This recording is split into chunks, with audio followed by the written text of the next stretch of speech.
Because when I first started making money, and it was, my salary or my earnings were published all over the place. I mean, the first year I was like, really? Did I make that much money? Oh my God. It was very difficult for me to figure out where my boundaries were, because I'd grown up poor and didn't have anything.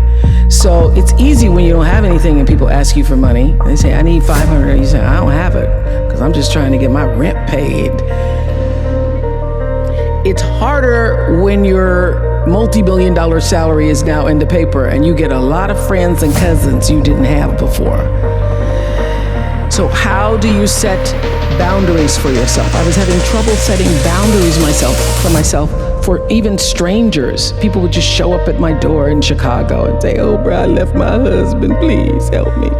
And I would, because she knows I have it.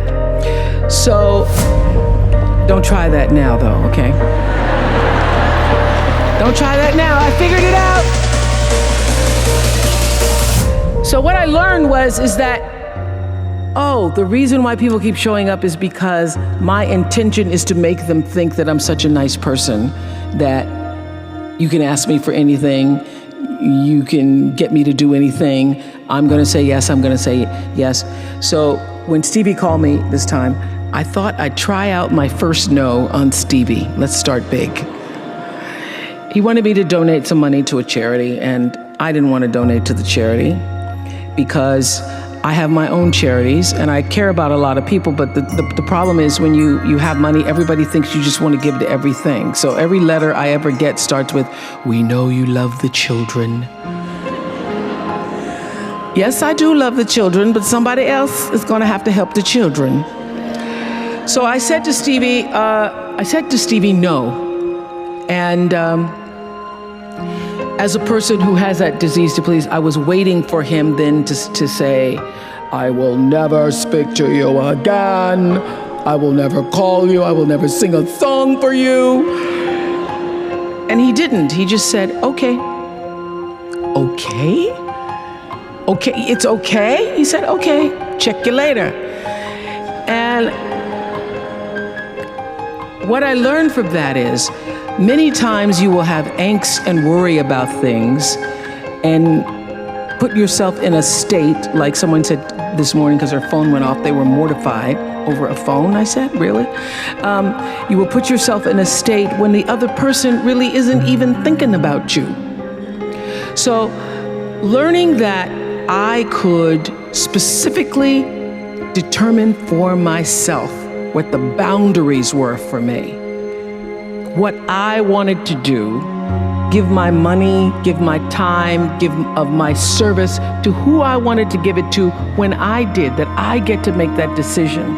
And just because you get 100 requests a week doesn't mean you have to try to fulfill all of that. Just because you have all of these demands on your time and on you doesn't mean that you have to say yes. You get to decide because you're the master of your fate. The captain of your soul, as William Ernest Henley said in Invictus. And understanding that really changed the meaning of my life in that I was no longer driven by what other people wanted me to do, but took charge of my own destiny, making choices based upon what do I feel is the next right move. Turn your wounds into wisdom. You will be wounded many times in your life. You'll make mistakes. Some people will call them failures. But I have learned that failure is really God's way of saying, excuse me, you're moving in the wrong direction. It's just an experience.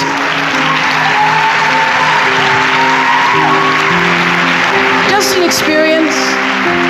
Just an experience. I remember being taken off the air in Baltimore, being told that I was no longer being fit for television and that I could not anchor the news because I used to go out on the stories. And my own truth was, even though I'm not a weeper, I would cry for the people in the stories, and which really wasn't very effective as a news reporter, to be covering a fire and crying because the people lost their house. And it wasn't until I was demoted as a on-air anchor woman and thrown into the talk show arena to get rid of me that I allowed my own truth to come through. And the first day I was on the air doing my first talk show back in 1978, it felt like breathing, which is what your true passion should feel like. It should be so natural to you. And so I took what had been a mistake, what had been perceived as a failure with my career as an anchor woman in the news business, and turned it into a talk show career that's done okay for me.